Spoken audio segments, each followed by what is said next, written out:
on a commercial train, where a guy who has his headphones on is enjoying the bliss that comes with music. He sings along to the music and also moves his body in rhythm to the song he is listening to. He looks to his right and sees a guy in a suit sweating profusely because it appears that he is worried about something. Bro's wife seems to be after him cause WTF. The guy in the suit soon gets off the train and starts running as fast as he can, but he soon comes across some hidden figures when he gets to an alley. He makes a stop and starts to wonder how the people who are about to attack him manage to find him. A smoke bomb is thrown at his location to give the guys easy access to get to him. However, the guy in the suit appears to be stronger and talented than he looks. He is able to block the first attack that comes toward him, and he replies with a counterattack. He moves out of the smoke and his assailants are revealed to be freaking-ass ninjas. The guy in a suit starts to cut down his enemies with a small knife that is with him. Projectiles are shot at him, but he is able to dodge these things. He is subdued when the ninja boss grabs him with a strong string and knocks him to the floor. He is decapitated before he can even make a move. He falls to the ground, headless with red liquid flowing out of the opening left behind by the removal of his head. The ninja boss takes a picture of the deceased to confirm his termination. Once this is done,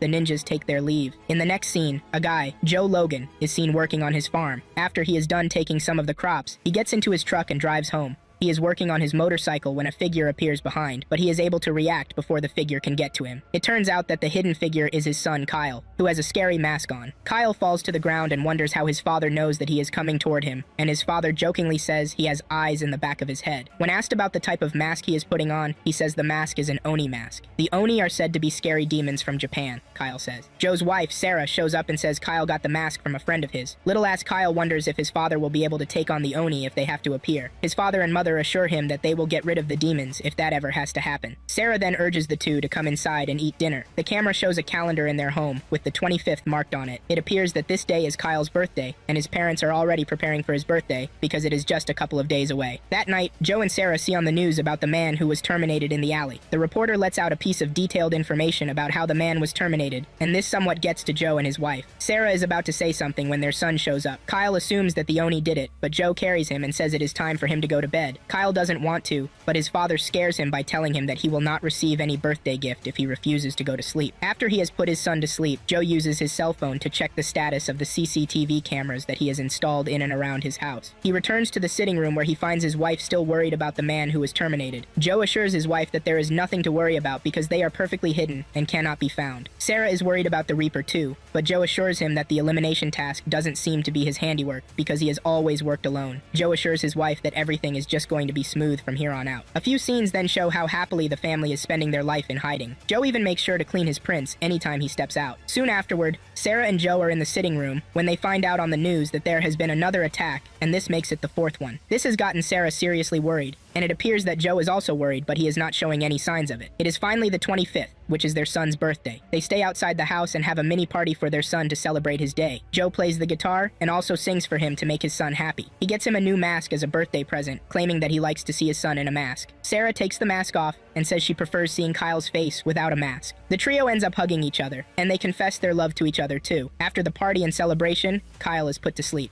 Joe wakes up in the middle of the night, and the same thing applies to his wife. He tells his wife to stay put while he checks out the house. He walks down the stairs and gets to the parlor, but doesn't seem to find anything unusual. Just then, he sees two ninjas staring at him from outside the window, as if they are ghosts. Before he can react, the two ninjas burst into the house and attack him. He is able to hold out against the two as he seems to be more trained than them. He is battling it out with the two when he hears his son call out to him from upstairs. He gets distracted by this, and he is cut. He pushes away his assailants and starts running up the stairs, but he is shot with paralyzing needles. He falls to the ground because of the effect of these needles. He is not ready to give up, and he continues to crawl up the stairs to try and get to his son. He gets upstairs and he is totally heartbroken when he sees the boss ninja standing over the body of his wife and son. There is also some sort of electronic device that is glitching on their faces. The boss ninja laughs at Joe and says his wife put up a good fight, but then he pushes his sword into Sarah's neck to break Joe the more. G tries to get closer to his wife and son, but a ninja appears from behind and impales him with a sword. Joe falls to the ground while stretching his hand out to where his family is lying. The ninja hear a police siren approaching the house, and they wonder how they were able to get the information of what is happening that fast. The ninjas quickly vanish before the police get to the house. The police arrive, but the only thing they find is Joe's corpse and that of his wife and son. Up next, Joe's body is covered in the morgue when he suddenly comes back to life. Bro pulled a Lazarus stunt on his freaking ass enemies. He struggles and falls off from the platform he is lying on top of. of. The first thing that comes back to his mind is the face of his wife and son as they lie down in their own pool of red liquid. Two nurses find him, and the female nurse tells his counterpart to quickly get the doctor. Joe passes out again as the nurse calls out to him. He later regains consciousness to see a doctor and the nurse standing above him. The doctor tells him that he miraculously came back to life after he has been pronounced dead by the coroner. Joe asks about his wife and son, and the doctor tells him that the two didn't make it. Tears fall out of his eyes with the realization that his family is gone. Later on, two federal agents show up at the hospital. They make their way to Joe's room, but the doctor tells them not to agitate him. After saying this, the doctor leaves the room for them. The guy introduces himself as Mike Morris with the FBI, and his counterpart says her name is Emma Samanda. Mike apologizes for coming at such an inconvenient time, but he tells Joe that his help is needed concerning the ongoing investigation. Mike asks him if he has any idea who broke into his house or what their motives are. Joe doesn't say a word, but he clenches his fist around the bedsheet. Mike realizes that Joe is not ready to talk, and he decides to leave his card for whenever he is ready. As they leave the room, Mike tells Emma that he has a hunch that Joe knows what happened to his family. He then tells his counterpart that they will take turns watching Joe throughout the night. Later that night, Emma calls Mike to inform him that Joe has been on the roof for quite some time now. He is just sitting there, and Emma has decided not to make any moves unless Mike gives her the permission to do so. While he is sitting there, Joe gets a flashback of when he requested to see the body of his family. He is so much hurt that he finds it hard to enter into the morgue to look at the bodies. This is what he is busy thinking about when ninjas show up. It seems he is already expecting them, and this gives Joe the advantage. He is able to dodge the first wave of attacks that is directed toward him, and he replies with a counterattack. He grabs one of their swords, and he starts to cut them down with immense anger burning inside of him. He looks more dangerous and scary than he was before. He makes a hand gesture and activates some sort of ninja power. This is enough to make him faster and even stronger. He relieves a bunch of ninjas of their heads at once, and this is to show how strong he is. Emma realizes that something is wrong, and she runs over there to check Joe, but Joe gets to her first and knocks her out to keep her safe and to stop her from seeing what is happening. Once Emma is out of the equation, Joe returns to the termination of the ninjas.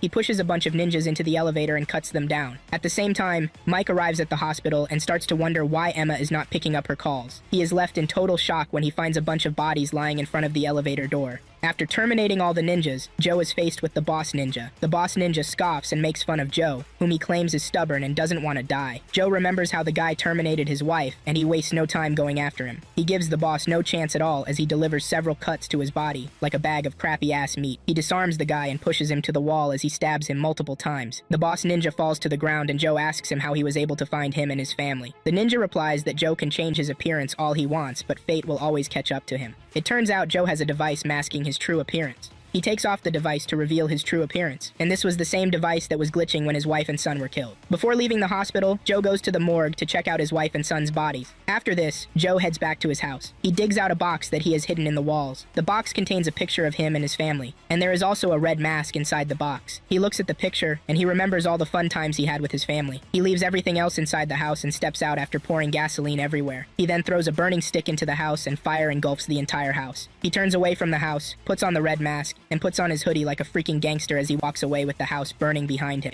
The scene then transitions to Joe waking up from a bad dream, which reminds him of how his family died. The ninja boss is in front of him, and he ties the man upside down to inflict pain on him. Joe is already exhausted, and he falls to the ground. Just then, an old man shows up and calls Joe by another name, Hygen. The man walks toward Joe and says he is surprised to see Joe again because he believes that their next meeting will be in the afterlife. The old man takes Joe to his room where the only thing visible is a bed. The old man asks Joe why he doesn't have his disguise on, and Joe replies that the organization already found a way to see through their disguises. Joe urges the old man to remove it, but it doesn't seem the man is ready to. The old man appears to be a doctor, and he can clearly figure out that Joe used a dark art of stark awareness, and this is the reason he is beat up. He tells him never to do it again because it might just kill him. The old man rolls Joe to his side, and he is surprised when he sees the deep wound left behind by the sword that went through Joe's chest. He is shocked that Joe is still alive and kicking even with a hole in his chest. He says he should be dead already, even without using the secret art. The man concludes that Joe has someone out there who is keeping him alive, or he is just alive by dumb luck. The man then prepares to work on Joe. Before starting, he tells Joe that it will take him 5 to 6 days before he can make a full recovery. All Joe wants is to be able to move, so he can then get answers from the ninja boss, who is hanging outside. After that, he plans to hunt down all of the people who terminated his family. He has no one to help him, so he will have to do this by himself. The old man gets down to business and starts operating on Joe. Soon afterward, Joe wakes up and he is able to move his body. He takes a look at his backpack and finds Mike's card inside there. After this, he arms himself with a sword and goes outside to meet the ninja boss he left hanging. He pushes the sword into the guy to make him scream. The guy screams a little but makes fun of Joe. He reminds Joe that ninjas are built to never creak. Joe says he knows this and leaves the sword inside the guy. Joe continues with this day by day. After he is done cutting the guy with the sword, he leaves the sword stored inside of the guy. The guy still remains alive and even talks about how much he enjoys terminating Joe's wife and child. Joe pours gasoline under the guy and tells him that he is going to burn the memory of his family into his eyes. He plans to terminate him in the worst way possible and not even give him a chance at survival. He wants to terminate him in such a way that he will still be feeling pain in the afterlife. After Joe is done telling the guy everything he has in stock for him, he drops the matchstick that he is holding and fire engulfs the ninja boss. He screams out in severe pain, but Joe leaves him hanging right there. Meanwhile, Mike has been informed by his boss to drop the investigation, and Mike can be seen arguing with his boss. The boss tells him that there is nothing that they can do about the case because they don't know who the red liquid on the roof belongs to. There is also no surveillance footage to actually say something happened that night, he says. The man tells Mike that it is not his decision to make because the order came from above. The man then tells Mike to pick another case because it will hurt him if Mike gets fired when his retirement is already near. After leaving the office, Mike heads to where Emma is. He berates her for not putting up a fight concerning the case, which is about to be thrown under the rug, but Emma calms Mike down and lets him know that the best solution is just to play along. She knows that something shady is going on, and they are trying their best to cover it all up. She informs Mike that she has done some digging into Joe Logan as he asked her to. She has been able to figure out that the name Joe is nothing but an alias. There is also no information on his wife and child. She tells Mike that he is actually right about the case being a lot deeper than they thought. On the other hand, Joe is inflicting pain on the ninja boss. He takes his backpack, gets on his bike, and sets out to look for answers concerning those who terminated his family. The first building he barges into turns out to be empty, with no residents inside the house. He continues his search to all the places he knows that he can get answers, but he keeps hitting a dead end. He soon gets frustrated and decides to take the heat off in a roadside bar. He is doing this when two cops enter the bar. The cops indecently touch a lady who is inside the bar before they proceed to meet the attendant, who is also the owner. Without saying anything, the owner brings out some cash and reveals that this is everything he has. The cops are not ready to have this and they demand that he give them more. They even go as far as to pin his head to the table. One of the cops looks at Joe, who is busy with his drink. The cop asks him if he is the one with the motorcycle parked outside, but Joe refuses to answer. The cop continues to pester him, and the cop ends up making one of the worst mistakes of his life when he tries to touch Joe. Without holding back, Joe grabs his hand and punches him in the neck. He takes out some cash and puts it on the table to serve as his payment. He turns back to start leaving, but the other cop tries to hit him from behind. Joe easily dodges the baton coming towards him and delivers a blow that sends the cop flying behind the counter. The bar attendant is shocked to see this and just stands there in amazement. Joe steps outside and gets on his bike. He sees the police vehicle in front of him, and this makes him remember Mike. He checks his bag to confirm if he still has Mike's card in there, which he does. On the other hand, Mike questions the VR device that Emma has on her head. Emma then tells him that the world is slowly moving towards virtual reality, and the technology is all thanks to the company known as Auza. Just then, he receives a call from an unknown number, and when he picks up the call, it turns out to be Joe. Mike quickly makes a hand signal to Emma to let her know that he needs the call to be traced. Joe says he has some questions for Mike, and they need to talk. Mike doesn't give a positive answer, and Joe hangs up. He destroys the phone that he uses to call Mike. However, he decides to give Mike another chance by calling him again. Mike apologizes and tells Mike not to hang up on him again. Joe then tells Mike that they need to meet, and he should be the one to pick the location. This surprises Mike, but he decides to do so nonetheless. Mike then gives him the name of a restaurant where they are to meet. While Mike is making this call, the entire office can basically hear their conversation. After they have decided to meet the following night, Joe hangs up and Emma fails to get a lock on his location. The following day, Joe puts on a hoodie and he starts going to the meetup location. As he walks through the street, Ayuza's billboard and giant monitors can be seen and heard talking about the possibilities of the future. Joe gets to the rooftop to look down on the building where he is to meet Mike. Joe looks around to make sure that Mike is not followed and doesn't have anyone with him. Mike enters the empty restaurant and he tells the owner to leave for some moments. The old man berates Mike and reminds him that he owns the place.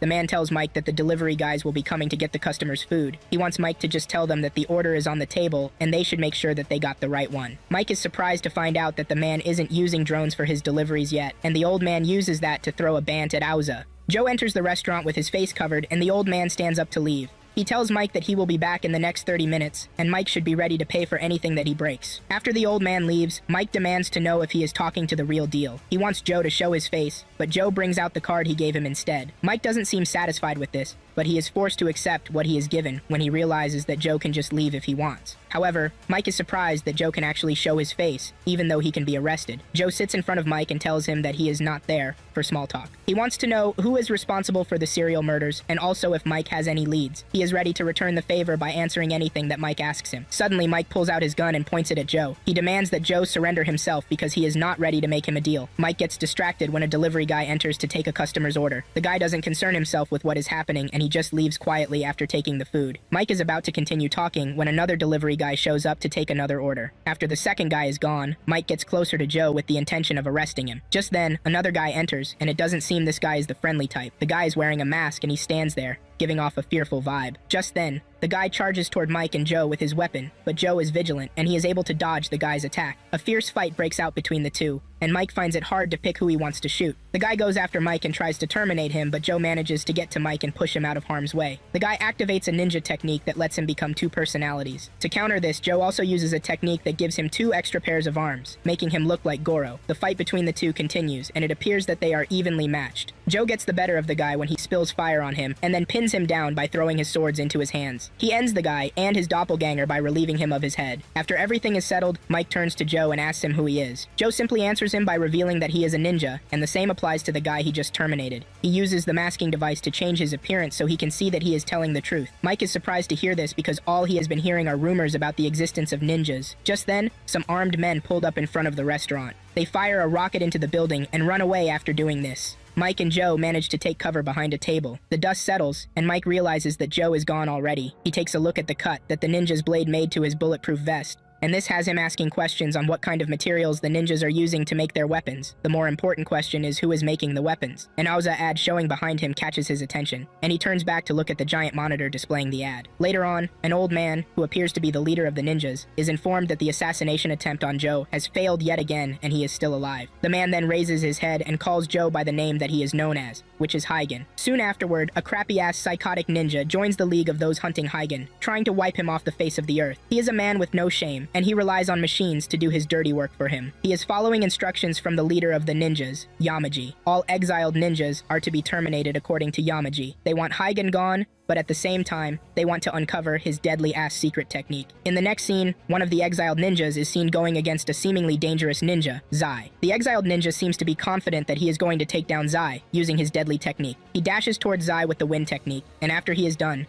he assumes that Zai is 6 feet under only for him to realize that Zai is still standing strong. He decides to use the technique one more time, but just then, he realizes that Zai has already plunged his sword into him. The exiled ninja falls to the ground, admitting defeat, but tells Zai that he is going to be waiting for him in hell. It seems Zai, who is also known as the Reaper, wants to engage Heigen, but he has been ordered to stand down by Yamaji. On the other hand, Mike is still pursuing the ninja case when he gets called by the captain, who is also his former partner. They sit on a public bench to discuss, and the captain tells him to take some time off. He doesn't want him digging into the case, and he tells him not to come back to the office till the day his retirement takes effect, which is soon. The captain leaves, telling Mike that this is the best advice he can give him. Later on, Mike goes to Heigen's hideout. He brings groceries for him, and it seems Heigen is still having traumatic experiences with the death of his wife, but he is trying so hard to mask it. Mike shows Heigen the files he is able to gather regarding the ninjas and Auza. Mike knows that Auza is a freaking dangerous company, because they have their claws dug into every section of the country. Even the fucking FBI is in their pockets, which is one of the reasons they want Mike to back down on the case. Heigen doesn't care about all these because his entire plan rests on him terminating every single person who is involved in his wife's death. Mike is still maintaining his dumbass moral code by telling Heigen that he is going to arrest him if it comes to that. Protecting the citizens from criminals is what he signed up for, he says. To form an alliance with the guy, Heigen gives him a cup and pours a drink in it. Heigen believes in the old way of sharing a drink with whoever he is going to form an alliance with. Mike drinks the liquid with the mind that he is taking in strong wine, only to find out that it is not. It turns out that it is nothing but a freaking energy drink. Mike believes that this is a ninja thing, but Heigen tells him that it is not. This is just something that he does on his own. Mike then tells Heigen that he has a lead concerning Ayuza because he knows someone. Not long after, they meet with Emma. Mike disses Emma for coming late, calling her car a piece of fucking junk. However, Emma is not ready to stand this, telling Mike that his own car is the trash. Heigen cuts in by praising Emma's car, thereby trashing Mike's car. Emma is so happy to have won the argument, forcing Mike to quickly close the topic by reminding them that they didn't come here to talk about cars. Bro is just straight up pained that Heigen sided with Emma instead of him. They enter into Emma's little beetle, and she activates some sort of command button, which shows them the real side of the car. It turns out that the insides of the car are basically a computer home, which Emma uses in carrying out investigations and gathering pieces of information. This is a car she claims to have built by herself. It is apparent that Mike will be admiring the car, so to speak. Emma tells the two about the information that she has gathered so far. This includes everything that Auza is involved in. Their software seems to be everywhere, and several journalists investigating them have died mysteriously. There is even a political figure who denied Auza access to his country, but he died a few weeks ago. Since then, his successor has been doing the exact opposite. Auza is now operating in the country as we speak. On the other hand, hand, the chairman of Aoza is seen putting another of their inventions to the test. He aims to put Aoza above everything in the world. He wants everyone to speak Aoza and to do Aoza because this is his goal. After the exhibition, he makes his way to his office where he sees Yamaji waiting for him. This is a clear indication that he is working with the ninjas. Yamaji seems to be there on serious business. This is because the chairman was the one who ordered mercenaries to take out Mike and Hygen at the restaurant. Yamaji doesn't want him to do anything behind his back because there are things they still want from Hygen. Back in the car, Emma is still feeding Mike and Higa pieces of information about Aoza City when they are suddenly attacked. The attacker stands on the car, trying to push his sword into them. Emma puts the car into drive mode to try and shake off their assailant. Higen uses his perception skill to track down the attacker and fires a shot to get him off. The car is about to escape when their unlucky fate comes into the picture. They get hit by a truck, knocking Emma and Mike out. Hygen is left to fight the assassin that is after them. To cope with the assassin's multiple attack streams, Hygen activates his multiple hands. With this, he is able to conquer the assassin. He pushes his sword into his head before he even realizes what is going on. It turns out that the assassin is receiving orders from the crappy-ass machine guy. Hygen knows this, and he does the "I'm going to kill you" gesture to the camera. As Hygen is about to leave the scene, he gets a call from a strange person. The strange person on the phone knows that Hygen is heading to Ayuza City, but they also know that Hygen is not going to survive if he tries it. They tell Hygen that the city is impenetrable, but they can help Hygen. They tell Hygen an old ninja poem that gets Hygen's attention. The voice gives Hygen the chance to trust him or not. They tell Hygen to head to a certain location and wait for further instructions. A flashback scene shows Mike remembering how he lost his family due to his commitment to his work. He wakes up on the hospital bed and Hygen is already there, almost giving the old cunt a heart attack. Emma joins them in the hospital room, and Hygen tells them about the strange voice that contacted him. Hygen wants to trust the voice because of the ninja poem that they mentioned. Only exiled ninjas should know this, and this is what he is relying on. Moving away from this, Emma tells the two that she has been able to find a site on the motherfucking dark web. This is a place where people who hate Aoza are gathered. It seems the site admin is a former researcher for Aoza. After the entire talk, Hygen stands up to leave. And this is when Mike asks him if his wife knew that he was a ninja. Hygen tells the guy that his wife was also a ninja, and they both broke the ninja code that rebukes them from getting emotionally attached to their comrades. Later on, Yamaji, the chairman of Aoza, and the rest of the top guys are seen having a meeting. The creepy machine guy is so interested in taking down Hygen, but Yamaji puts him in his place, reminding the guy that they need to acquire Hygen's techniques before he is put 6 feet under. The Cabal is not worried about Mike because Yamaji knows they can easily get rid of him if he proves to be a problem. After the meeting, the chairman tells one of the ninjas, Dilly, about his plan to gather data from all of Hygen's battles. This is the reason he agreed to work with the ninjas in the first place. He sincerely hopes the guy doesn't die too quickly, so that he can use that to gather all the data that he wants. Yamaji is also seen telling Zai not to do anything just yet. Hygen is on his way to the location that the strange voice gave him, and he gets a flashback of his past. He, Sarah, and Zai just graduated as shinobis, and they are each given their ninja names. In addition to this, a secret technique is passed down to each person. The leader sends the trio on a mission. He knows the mission is treacherous, but he trusts the trio to deliver.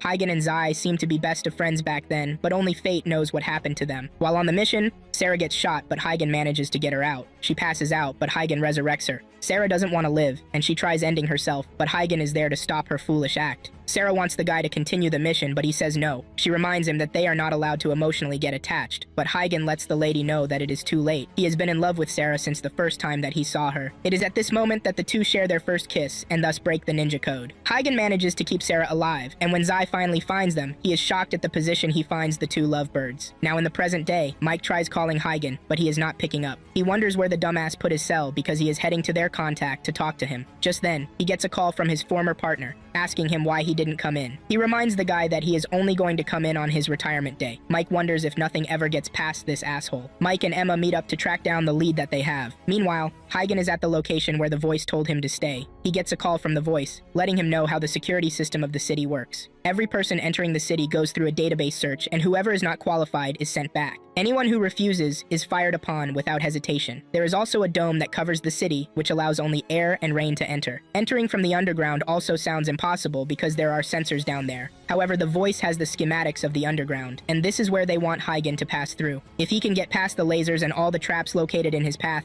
he will reach the electromagnetic barrier that leads into the city. The voice will be able to shut off the power for 5 seconds, giving Hygen the chance to enter the city. Hygen will only get 5 seconds, and the mission is going to commence at sundown. On the other hand, Mike has a picture of who he is tracking. His name is Jason Cardenas, and there is the possibility that he has changed his appearance, but this is no problem for Mike because he has the eyes for this sort of thing. After getting all the info that he needs from Emma, Mick continues to track down Jason on his own. It is time for Hygen to infiltrate the city, and the voice starts to guide him on where he is supposed to pass and not to. His physical strength is put to the test when he is required to evade the lasers. Hygen is a motivated asshole, and this doesn't hinder him one bit. However, the alarm system soon goes off to let the guards know that there is an intruder in Sector D. Hygen is about to make it past the electromagnetic barrier when he is stopped by Zai, causing him to miss the 5-second window that the voice gave him. Hygen stands in front of Zai, telling him that his wife is dead. He wants to know if Yamaji gave the order, but Zai just ignores him and walks away. Mike has also made it to where Jason is reportedly living. Emma tells Mike to contact her in case of an emergency, because there is the possibility that the FBI is now keeping tabs on him. Mike enters the game store to find a wasted guy sleeping. Mike seems to know the guy is Jason, and when Mike mentions his name, he looks utterly shocked. Meanwhile, Yamaji and the Cabal are having a meeting. They suggest that they let Hygen into the city and send ninjas after him. They believe that he is going to be forced to use his secret art, and they are going to acquire the technique in the process. Aoza's chairman is all for this because he also wants to gather data during Hygen's battle with his enemies. They plan to lead Hygen to the test room in an attempt to minimize casualties. Shortly afterward, the voice contacts Hygen, letting him know that they have decided to let him into the city, but this is an obvious trap, and he needs to be careful. Hygen doesn't care if it is a trap or not, because he is there to terminate all those involved in his wife's murder. The city has a parade slated for 7 p.m., and this is the same time the voice wants him to strike. Now, in the game store, Jason is still left surprised that Mike easily figured out who he is. Mike continues to surprise him by uncovering his secret server room. Back to Hygen, he has entered the city successfully, but he now has to contend with a bunch of ninja assholes who are waiting for him. Bro has his pursuit stars raised to the maximum cause the F are these swarms of ninjas. Mike and Jason head to the server room. Jason starts ranting about how corrupt Aoze is. Mike tells the drunk idiot to keep shut because he already knows everything he is saying, and in fact, he believes him. Mike wants the guy to hack into Aoza's servers, but he is scared that they are going to find him once he does that. Mike then assures the guy that he is going to keep him safe.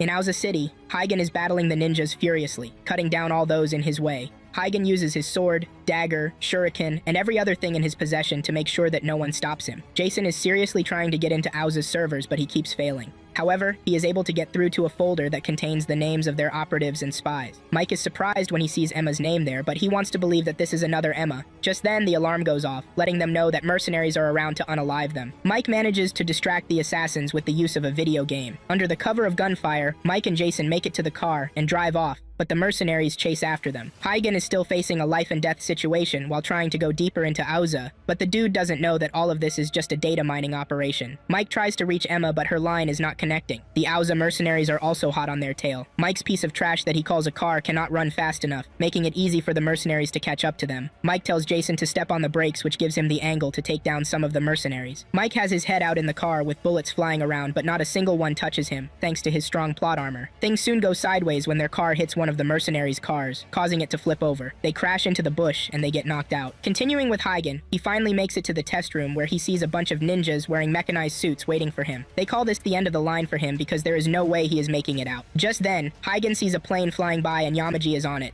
He gets mad when he sees this because his entire vendetta is directed towards Yamaji. This is enough to rile him up, and he fails to think straight, just as he is supposed to do. He ignores the dangers at his back and tries going after the aircraft, but he is pulled back by the mechanized ninjas. Even after this, he creates a cloud of smoke, trying to obscure their vision just so he can go after the freaking aircraft, but they stop him once again. Dude just puts himself at a disadvantage because he is fixated on Yamaji, while he has freaking Power Rangers trying to eliminate him. Higan realizes that the only way out is to use his secret technique since he is in a life and death situation. He doesn't hesitate to do this, even though the doctor told him that the next time he uses the technique might be his last. Just as he activates the technique, he gets punched by the enemies and they start to throw him around. He is rendered powerless against them as they use him as a ball to play with. They are not even ashamed that the dude is forced to engage in 1v5 against them when he is already wounded. Once Hygen is knocked to the ground with no fighting spirit from him again, Zai shows up. He mocks Hygen, reminding him that there is no escape from the path that he chose. Zai hates Yamaji so much that he summons the little strength he has just to stand up and try to punch Zai in the face. Zai easily dodges his slow-ass punches and knocks him back to the ground. Zai unsheathes his sword and he is about to relieve Hygen of his head, but plot armor strikes yet again. One of the mechanized ninjas saves his ass, shuts down the other Power Rangers, jumps off the roof, and activates a bomb to stop Zai from coming after them. On the other hand, Jason also managed to drag Mike from the crash. The ninjas wonder why one of them saved Hygen, but the creepy-ass machine guy doesn't seem to care one bit. All he knows is that the hunt to take down the guy has just begun.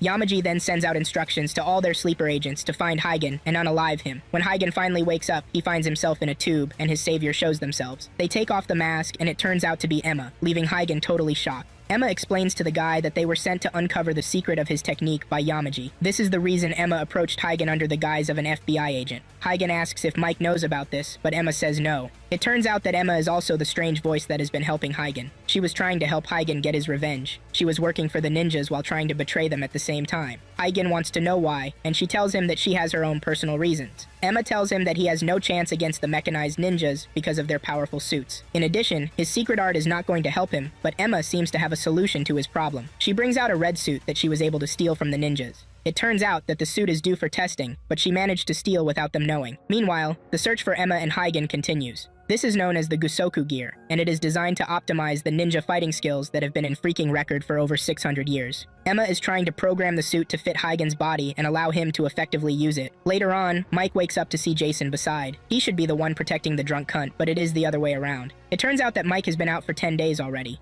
They have been staying in a house that is used by an apparently rich person who rarely comes to the place. Jason now knows that the FBI is also after Mike, so he cannot use that crap for him again. However, Mike is happy that they are able to gather some information when they hacked Aoza's servers. Emma is trying her best to get the suit to work, but she needs a power reactor that is going to serve as the heart of the suit. She can only get this at the headquarters, which she cannot go to because it is freaking suicide. Just then, an idea pops up in her head, and she knows that this is the only option that they have left if they are to have a chance at all. While he is out, Hygen continues to think about his dead wife and the memories they shared together. Soon afterward, the ninjas figure out that there is a particular block in the city that has been consuming a high level of power for the past weeks. They immediately conclude that this is the area where Emma is using for her operations. One of the ninja lieutenants, Big D, decides to take his personal unit and snuff out Emma. After updating the Gusuku gear, Emma decides to rename it Kamui. This is built to maximize Hygen's combat potential, but it needs to be linked to his brain first. In short, the suit reacts to whatever Hygen wants it to. However, Emma will have to put Hygen to deep sleep if she is going to put the suit on him. No matter what happens when the suit synchronizes to Hygen's brain, he is not going to wake up. He is only going to after the process is complete. She then tells him that there is a con to this, and this is the fact that the next time Hygen dies, it is going to be his last. It turns out that it was also Emma who saved him the night his son and wife were terminated. She was one of the ninjas there, and she found a way to slow down Hygen's heart rate to make it seem like he was dead. Hygen angrily stands up, holding Emma by the neck, and asking her why she didn't save his son and wife because he would have gladly died for them to stay alive. Emma activates the suit process to get Hygen off her back. Shortly afterward, Big D and his minions arrive at where Emma is supposedly hiding, only to be greeted by a trap that stops them. Emma is still celebrating that they have fallen for her trick when the creepy machine dude shows up where she is. Emma wonders how the guy was able to find her, and he explains to her that he noticed that the truck they are staying in has been the only one moving since the two disappeared off the radar. The guy admits that Emma is smart, but she is not smart enough. The truck soon falls over and Emma emerges with her suit to fight the bastard. Meanwhile, Mike is still trying to reach Emma, but to no avail. He wants Jason to track her down, but there is no way to do this, because Jason needs a computer, and his hideout is gone already. Just then, Mike remembers that Emma's car can actually serve as the computer that they need. A huge fight ensues between Emma and the creepy guy, but the first few minutes of the fight have Emma dodging and operating her computer system to get the suit to synchronize to Hygen's body. Emma disses the creepy guy, telling him that someone like him will never know what it is to be a ninja. The fight continues, but it seems the guy has the upper hand because of his freaking bloodlust. Emma soon uses an optical trick to split herself, but the creepy guy manages to break through this trick yet again. Emma tries running away, but the guy manages to shut her down using an EMP. Now that Emma is at his mercy, he starts playing around with the girl. He throws her around like she is a piece of trash can. All while this is happening, the suit is busy synchronizing with Hygen's body. A pre-recorded voice then starts to play in Hygen's head. Emma tells him that whenever he hears this recording, it means that she is dead. She tells the guy that she is helping him because his wife once saved her life. After that, the two remained in touch. On the night that his wife and son were terminated, she tried to stop it, but she was too late. However, she is now fulfilling his wife's wishes for him to live on, no matter what happens. With this, the creepy guy prepares to terminate Emma, and she says goodbye to Hygen. Just then, the suit finishes sinking, and the entire city goes dark, just to power it. A red shadow appears from the truck to project the type of monster that is about to emerge. Hygen comes out of the truck, weaning the suit, looking all menacing. This catches the attention of the creepy guy, causing him to let Emma go because he has seen what seems to be a worthy opponent. He knows that Hygen is going to give him the satisfaction that he wants. He charges head-on at Hygen, but Hygen knocks him back with just an attack. Hygen walks toward him and he tries to use a surprise attack on Hygen, but the guy dodges this. It turns into a battle of who is the best, but Hygen doesn't even seem to be pushing himself. While he is elegantly dodging all of his enemies' attacks, the guy is busy doing all he can to take Hygen out. Hygen remembers what Emma told him about how the suit responds to whatever he visualizes, and this helps him to boost the suit's performance. He uses his magma attack, but Hygen cuts through this to get to him. Hygen pins him to the wall with his swords, and seeing that he has lost the battle, the guy decides to terminate himself while taking Hygen with him. However, Hygen manages to weave the explosive attack while also saving the guy, because he has something terrible in store for him. Hygen assures the freaking bastard that his death will be nothing but painless. Later on, Hygen sends the guy's head to Yamaji and the others, using this as a warning. Yamaji then decides that this is the time to speed up his master plan. Emma also informs Hygen that the ninjas are not going to come after him in the meantime, because they need to find a way to terminate him before making a move. Unknown to them, Yamaji has finally given Zai permission to go after Hygen and take him down. Hygen asks Emma how she met his wife, and she explains to him that Sarah saved her life. A flashback scene shows Emma on a mission, but Sarah catches her unaware, which would have been a direct death if it was an enemy. Since then, Sarah has become Emma's mentor. Sarah made Emma her partner, and together, they went on missions. Emma has always adored Sarah because she sees her as the real embodiment of what a ninja should be. Everyone has always looked up to Sarah, Hygen, and Zai about the possibility that one of them is potentially going to be the next leader of the organization. Emma had a mask that she always wears on her face, and Sarah asked her why. She explains to the lady that she had an accident when she was little, leaving her face disfigured. Her parents left her because of this, but the organization took her in. This was when she started learning the tricks of disguise and the like. She became a ninja just so she could disguise herself, but Sarah told her to take off the mask because she is beautiful as she is. Emma always took to Sarah's words because she respected her. Not long after that, Sarah taught Emma her secret art, which is supposed to be unknown to someone else. This is the art that allows her to make someone appear dead. Thanks to this, she was able to save Hygen when she did. These times were the happiest times of Emma's life, but everything turned upside down when the former leader died, giving Yamaji the chance to become the new chieftain. Later on, Sarah told Emma that she was pregnant, leaving the lady utterly surprised. Sarah admits that she fell in love with someone, and she is not ready to get rid of the baby. After the burial of their former leader, Yamaji tells the clan that they are going to be leaving Japan. This causes an uprising among some of the ninjas. Some even go as far to attack Yamaji, but he easily takes them down with his scary-ass ninja power. He uses this as an intimidation technique to put the others in line. However, those who are loyal to the old way remain stubborn, and these are the set of people that became exiles. Sarah joined them, and she showed the leader of the exiles the technology she had been working on. This allows them to disguise themselves and start a new life. Soon afterward, Emma challenges Sarah. She has been given a mission by the previous leader to test Sarah to see if she is really worthy of becoming a leader. Emma wants Sarah to get rid of the baby so that she can go back to being a proper ninja, but Sarah refuses to do this, even if it means dying at the hands of someone she considers her family. A fight ensues between the two, causing them to cross weapons. Sarah would have won the battle if she had not made a last-ditch attempt to cover her tummy in order to save her baby. Emma sees this and realizes the level at which the lady is willing to go in order to preserve her child. Emma has always wanted to live as a ninja, but now that the organization is fucked up, she doesn't want to be a part of them again.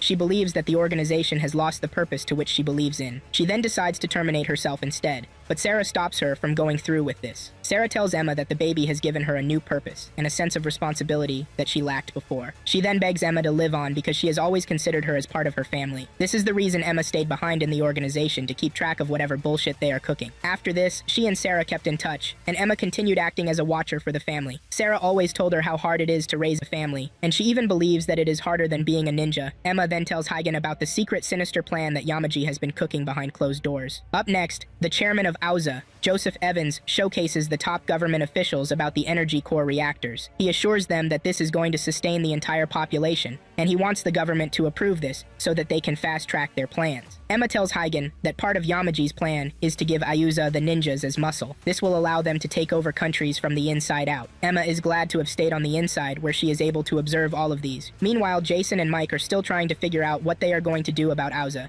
Jason remembers that Mike mentioned a name, Emma, and he tries asking him who the person is. On the other hand, Hagen and Emma are trying to leave AUSA City. They are in their usual funny-ass truck, and Emma is doing her best to take down the city's defenses. Once she is able to do this, Hygen steps on the gas and runs past the shitty-ass city's defense. There is no way to pursue them because all the drones and security systems they are supposed to use are down. All they can do is just watch as the truck escapes from the city and drives away to freedom. Emma knows Yamaji must be putting his plans together as they speak, and there is a high % chance that he is going to use the energy cores as a way to charge his damn Gosoku gear. There is some sort of crappy-ass test that is going to take place the next day, which Hygen thinks will be good for them to bust. Later that night, Hygen sits alone, thinking about what his wife used to tell him. There is a saying that she always tells him to stay cold as ice and hot as fire. Emma can see him thinking, and she remembers what Sarah told her concerning the protection of Hygen. It turns out that Sarah left Emma to protect Hygen in whatever dumbass business he finds himself in. The following day, Joseph shows the government officials the strength and power of the Gusoku gear. With the Gusoku gear, they can easily take down a bunch of soldiers without too much stress. With this, they can easily take down several enemy troops, and this is obviously going to change the pace of the game. Meanwhile, Emma has infiltrated one of the energy centers to steal an energy core. He is in contact with Hygen all through, but unknown to them, Big D is also present in the facility. He activates his suit while Emma is trying to escape and uses this to intercept her movements. He calls her Judas, which is pretty ironic since she betrayed them. Emma is about to be ended when Hygen shows up to protect her. Big D is happy that Hygen showed up because he has been wanting to fight the annoying prick who wouldn't die. Emma believes the enemy has a trump card which they plan to use, and to prevent this, she thinks of destroying the reactor core. She dashes toward the reactor system, but she is intercepted by one of Big D's weapons. She activates her hand gear to try and evade the terrifying beast of a weapon. While she is trying to keep her life, Hygen is also trying to take down Big D. Emma manages to taser one of the weapons at some point, believing that this is going to buy her some time, but before she knows what is happening, the annoying machine is back again. She almost gets turned into trash at some point, but manages to roll away. However, the ground under her gives way, and she falls. She gets lucky when Hygen arrives just in time to grab her. Their luck runs out when Hygen's suit turns off because of loss of power. They believe that they are done for since Big D is still on their ass, but funny enough, Big D allows them to stay alive. He loves an honorable fight, and since Hygen's suit is no longer operational, he believes that there is no longer any reason for a fight. He wants them to have a proper fight next time, and with this, Big D takes his leave. After the battle, Hygen is left to take care of Emma. He asks her why she is risking her life for him, and she lets him know that she is just trying to fulfill Sarah's wishes. It has always been Sarah's dream for Hygen to continue living. Just then, Emma gets the notification that her computer has been fired up. She wonders if the dummies, who call themselves the FBI, are the ones who took the car, or someone else entirely. Mike and Jason are trying to get a hang of the computer system when the radio turns on. It starts playing a song that only Mike recognizes, and this is a song that he and Emma know. Emma and Mike have always been close, and even though they argue, it seems the two have this sort of father and daughter relationship type of thing. Mike has always been trying to take Emma as his family, but Emma only sees him as a colleague. Mike remembers all of the nice memories he has with Emma. There is even a particular memory where Mike sings like a baby, and this makes Emma laugh so badly. Now in the present day, Mike and Jason suddenly get ambushed. The two try running away, but it turns out that they are not being attacked. They look around to see that it is just Emma and Hygen. The four get to sit down and talk. This is when Mike confronts Emma about the fact that she is a ninja all this while. Emma tries to apologize, but Mike storms out of the room, claiming that he needs to get some air first. Later on, Emma and Mike get to settle their differences, because Mike sees Emma as his daughter. They start working on the case together, and they manage to get the picture of a mechanized ninja. However, they do not think this is enough to take down their enemies. Meanwhile, the government has finally approved of whatever Auza wants to do. Soon afterward, Emma and her crew start making plans to shut down energy centers, while also stealing the energy sources that they need to keep their operation going. Unknown to them, they are being tracked because there is a piece of tracking device stuck under their truck. Meanwhile, Joseph is seen berating Yamaji for trying to play passive. He tells him that they need to get things done fast before everything goes freaking sideways. Yamaji and Joseph end the meeting on the basis of threat. Yamaji reminds him that the ninjas have a duty of exterminating scum like him off the face of the earth. The imbecile angrily leaves, promising to make one of Yamaji's ninjas commit seppuku the next time that they mess up. The fool doesn't even know the difference between a ninja and a samurai. It turns out that Zai and Yamaji are currently cooking something nice in the background. On the other hand, Emma is seen telling Hygen that he needs to treat the Gusoku gear like his wife. With this, the gear is going to produce the best result that he needs. Hygen is worried about Emma, and he tells her to stick with Mike for now.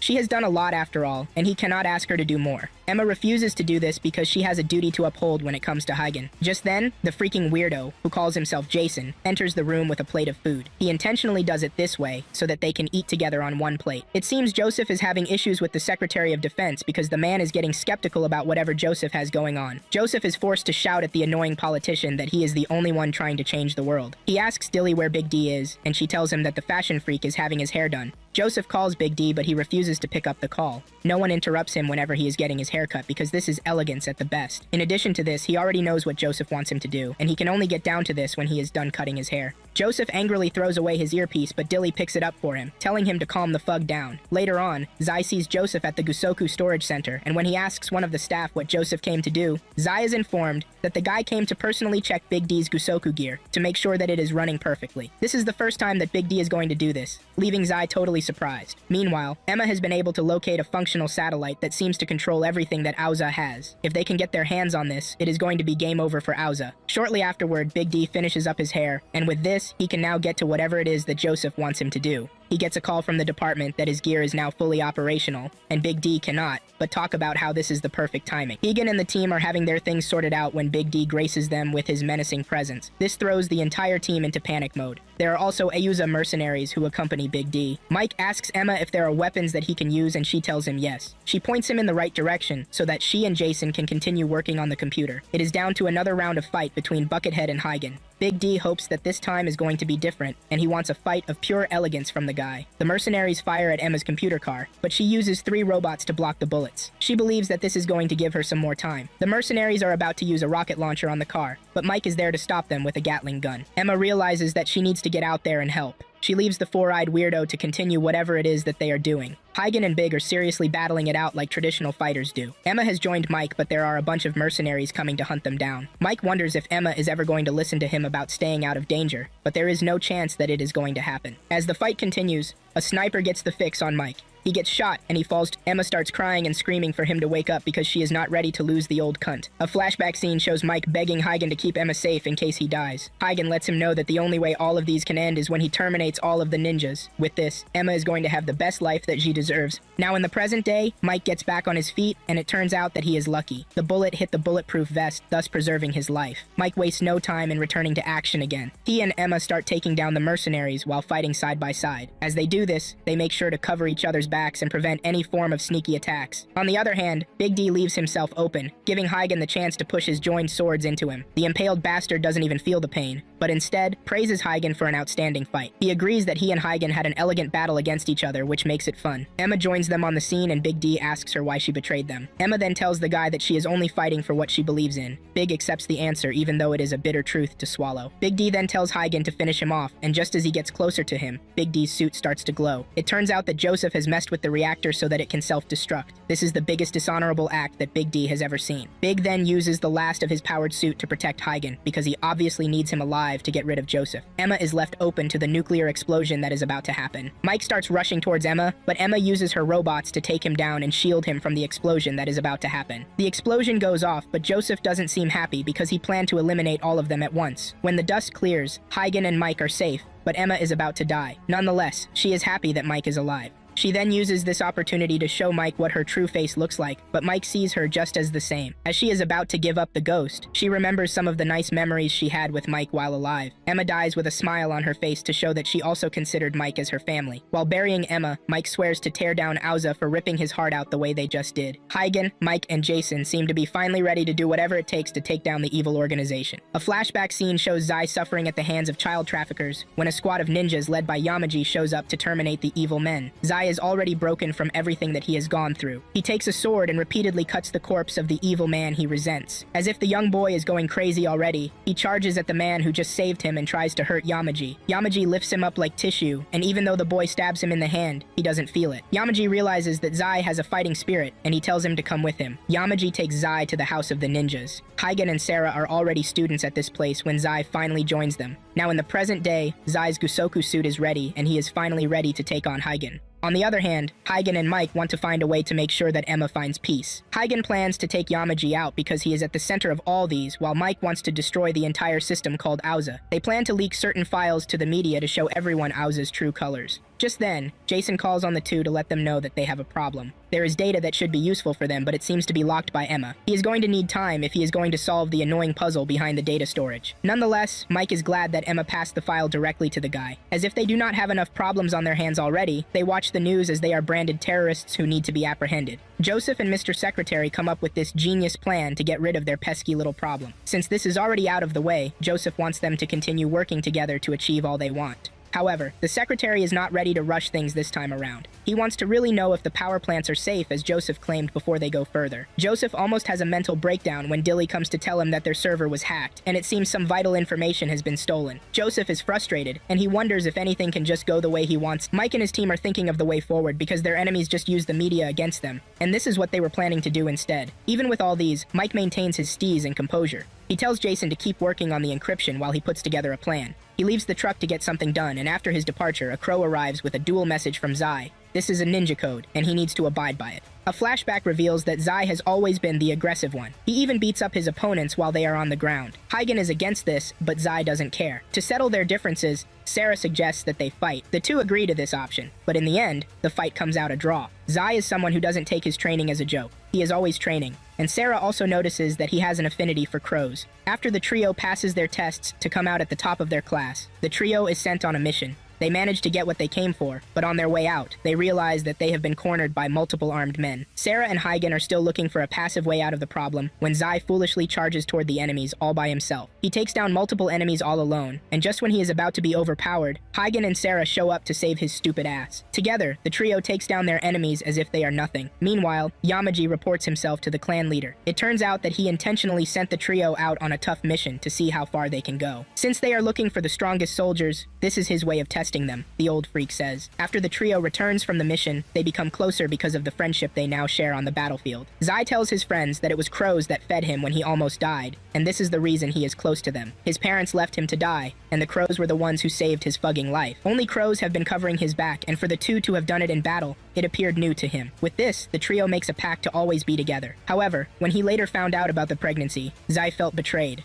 This is because they swore a pact to be together, but it seems the two are about to abandon him. He tells the two to end his life because if they don't, he is going to hunt them down. The two refuse to do this, leaving him in intense pain. Now in the present day, Hygen arrives at the ruins where he is to have his duel against Zai. The two show up in their Gusoku suits, and Zai reminds Hygen that he promised him death. With this, the two set their swords against each other. On the other hand, Mike has called his former partner to try and have a reasonable talk with him concerning Auza, but it seems the guy is there to arrest him and not to talk. The fight between Hygen and Zai is getting more fierce by each minute that passes by. They fight to their very best until their gears give out, leaving them to fight without any mechanical assistance. While Zai and Hygen are busy fighting, the memory of how Zai refused to follow them when they wanted to defect starts playing in their heads. Leaving this past memory aside, Hygen and Zai continue with their fierce battle against each other. Seeing that Hygen is getting the upper hand, Zai decides to use his secret arts, which gives him the ability to become very fast in dishing out attacks against an opponent. The secret art is Thunderclap, and with this he knocks Hygen around like a freaking baby. Tired of getting bodied, Hygen activates his own secret art called Serenity. This allows him to heighten his senses in an attempt to block any incoming attack. He is able to block Zai's attack, giving him a chance against the freak. The battle becomes more fierce, and in the process of this, Zai's mask breaks to reveal his ugly-ass face. This is a surprise to Hygen because he never knew Zai's face had turned out this way. It seems that he was tortured by Yamaji after his friends left. Because of this new development, Hygen throttles down, giving Zai the upper hand against him. Hygen tries to reason with his friend that he and Sarah had to leave because they figured out that love was worth it. Zai is not ready to listen to anything the guy says as he continues hitting him. Hygen reminds Zai that it was his stupid ass, who decided to stay in the organization because it is home to him. Hygen breaks Zai's sword at a point, leaving them to fight fist to fist. However, his unwillingness to strike hard gives Zai the upper hand yet again. Zai arms himself with a sword, and he is about to cut Hygen down from behind when he notices that he still has the symbol that they used as a pact.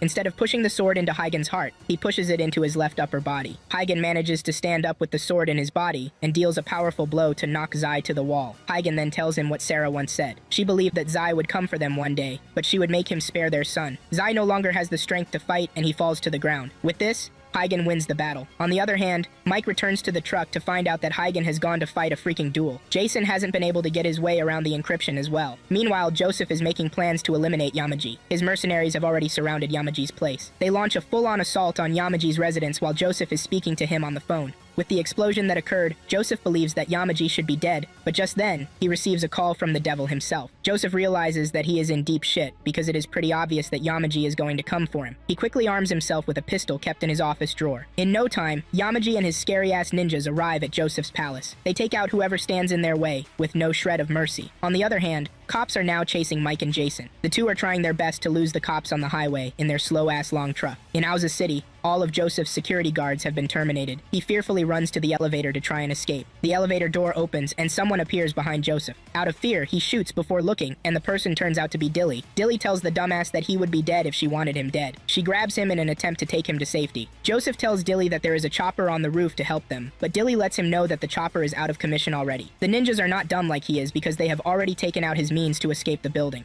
Mike and Jason soon run into a spike set by the police, leaving them with no room to escape. Mike is captured, but it seems Jason has switched vehicles before the police started chasing them. Mike intentionally sacrificed himself to give Jason more time to crack the code that Emma left behind. In the city, Dilly continues her duty of protecting Joseph by taking out the ninjas that are after him. Shortly afterward, they come face to face with Yamaji and his men. Dilly tells Joseph to hide himself while she protects him. Yamaji asks Dilly if she had betrayed her people, and Dilly reminds the dumb cunt that he was the one who put her in charge of protecting Joseph. "I'm simply doing my duties, you old fool." Yamaji then tells Dilly to prove herself. To do this, Dilly grabs Joseph and throws him out of the glass window. Joseph believes that he is falling to his death, but to his surprise, Dilly already has an aircraft waiting to get him out of there. Joseph looks passionately at Dilly as he is transported away to safety. Meanwhile, Hygen is resting from his latest battle when the old doctor shows up. A flashback scene shows Yamaji telling Zai that the location of Hygen and his family has been acquired, which is the reason he needs to go take them out. Now in the present day, Zai has also left the ruins, remembering a beautiful memory that he had with Sarah.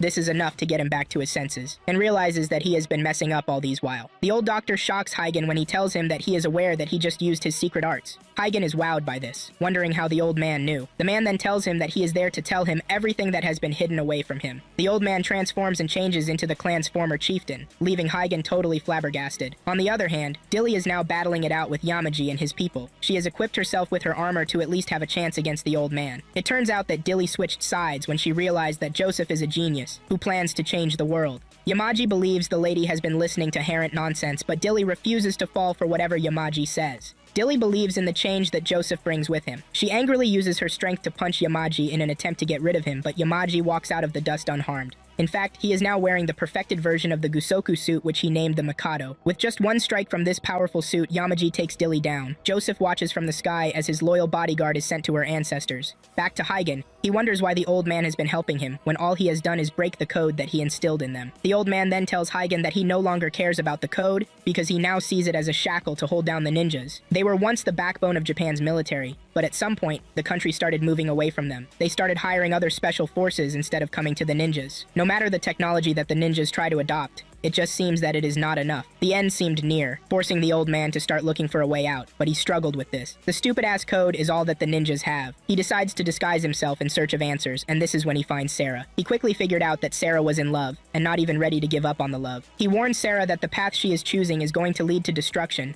but Sarah doesn't seem to mind at all. The old man was also watching Yamaji, and in all honesty, what he was trying to do was find a favorable path for the ninjas. However, Yamaji comes after the old man, when he realizes that the old man has started entertaining emotions. He tells the old man the reason he needs to die, and with this, he cuts down the old man's head, thus killing him. Yamaji is surprised to hear this, because if Yamaji killed the old man, how the fuck is he still alive and talking to him? The old man reminds Hygen of the old saying about the cat that has 9 lives. However, it seems the old man is in his 9th life. He bows his head to Hygen and begs him to end whatever it is that Yamaji is doing, because he no longer has the strength for combat. Hygen accepts to do this, but he tells the old man that he is not doing it for his sake, but for the sake of those who have died in his stead. Meanwhile, Mike is being held in an interrogation room. His partner enters the room to ask him for the data he stole from Auza, but Mike doesn't look like someone who is ready to budge. His partner then asks him what he wants, and Mike says he wants Joseph in jail. His partner calls him a fool for believing that he can go against these powerful people. However, the man starts to realize that Mike has a trump card when his officials tell him that the data in Mike's possession contains the list of everyone associated with Auza. These are the top government officials, and in fact, the guy's name is also on the damn list. Mike's partner is starting to panic, and he asks Mike if his great plan is to blackmail the entire security forces, which includes the FBI and the army. This is because they are all involved with the creepy-ass organization that he is fighting. Mike says yes to the stupid question that the guy is asking him. However, he changes his mind and tries to talk sense into the guy. He reminds him that he was the one who taught him all about justice and the reason they need to fight for it. Mike is risking his life for justice, and this is what he wants his partner to do. It seems this passionate talk gets to the guy, but he is not ready to help Mike until they do it the old way. He tells his people to turn off the cameras. With this, he and Mike will be able to fight to their heart's satisfaction. The two start throwing punches at each other while those who are outside wonder what the fuck is going on inside. Not long after this, the government tries to cover their own asses by burning Joseph. Joseph already knew that they were going to try something like this, so he already had a contingency plan. He immediately takes over the entire broadcasting system of the country, reminding everyone that he can actually shut things down.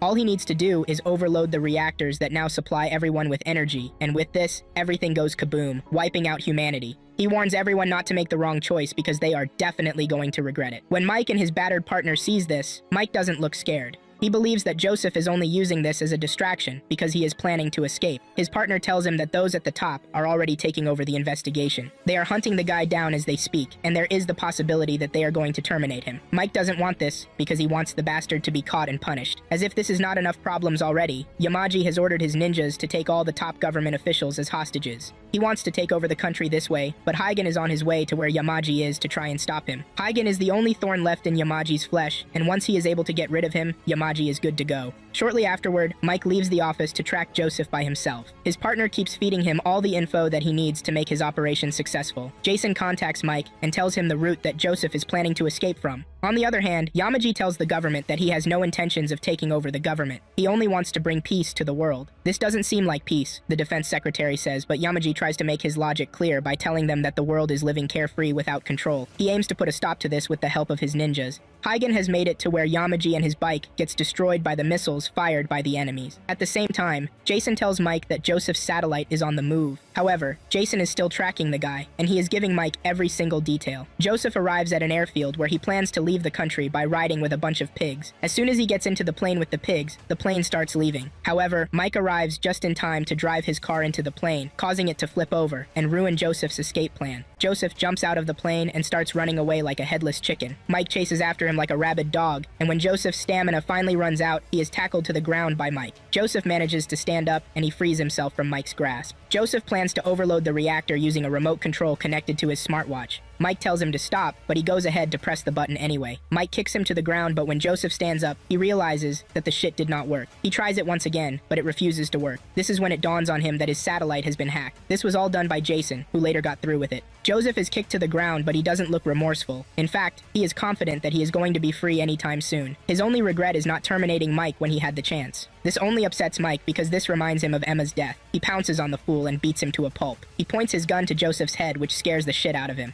Elsewhere, Hygen is finally ready to take on Yamaji and his new suit. Hygen is there to put an end to all ninjas, but Yamaji assures him that the ninja heritage will never die. Yamaji claims that he is only bringing the ninjas into the light. Because of their differences, the two charge toward each other, letting their swords do the talk instead. The two seem to be evenly matched as they battle each other like the Red Ranger and the Yellow Ranger. After a few minutes into the battle, Hygen gets the upper hand. Hygen is about to send Yamaji 6 feet under when Zai shows up to support Yamaji. It has now become a 2 versus 1 fight at a disadvantage to Hygen. Zai claims he can only be a ninja and nothing else. Seeing that he is at a disadvantage, Hygen decides to use his secret art, but Yamaji overwhelms him with his own secret art. Yamaji's secret art allows him to mess with someone's mind, and he throws Hygen in a mind prison. Hygen is forced to rewatch the death of his family over again while he struggles in pain. While this is going on, Zai also gets his fair share of memories, and he sees a beautiful one that he shared with Sarah. Yamaji is about to end Hygen when Zai steps in and pushes his sword into the old man. However, this is nothing but an illusion, because Yamaji was already suspecting that the guy is going to betray him. Yamaji kicks Zai to the wall before breaking the ground beneath them to reveal the energy tank that he has under there. Zai is already wounded, and his ability to fight is totally down. Yamaji buffs himself up with enough energy and uses this to kick Hygen around like he is some kind of puppet. Yamaji considers himself invincible with this new power that he wields. He grabs Hygen like he is nothing, and he pushes his sword into him to pin him to the ground. Yamaji starts levitating while sucking energy from the tank. This in turn affects the rest of the energy core planted around the country. There is a chance that it is going to go off anytime soon if Yamaji continues with what he is doing. While this is happening, Hygen sees a memory of his wife encouraging him, and this is enough to get him back on his feet. Hygen then remembers what Emma told him concerning the suit. The suit responds to whatever he throws at it, and there seems to be no limit. Hygen's aura is so cold that it turns the suit's color from red to black. Zai is left in total shock when Hygen starts to activate the secret art that is supposed to only be known to Zai. Hygen uses Zai's secret art to gain a boost of speed, which allows him to reach Yamaji even faster. Hygen pushes his sword into Yamaji, thus activating another round of fight between the two. All Zai can do is just watch as Hygen fights Yamaji. Zai admits that Hygen produces what is known as the true embodiment of what a ninja should be. Using everything that has happened to him so far as motivation, Hygen is able to take Yamaji down. Everything immediately returns to normal once Yamaji is down. On the other hand, Joseph has also been captured by the cops. It turns out that Mike made Joseph pee his pants like a baby before the cops showed up. Mike is also glad that Hygen was able to pull through on his own end. After the battle, Zai tries ending his own life, but Hygen stops him. He tells him that there are other paths to follow besides the ninja way. Later on, Hygen throws the ninja suit into the water, thus ending his life as a ninja. Hygen rides off into the sunset on his bike just so he can start another life.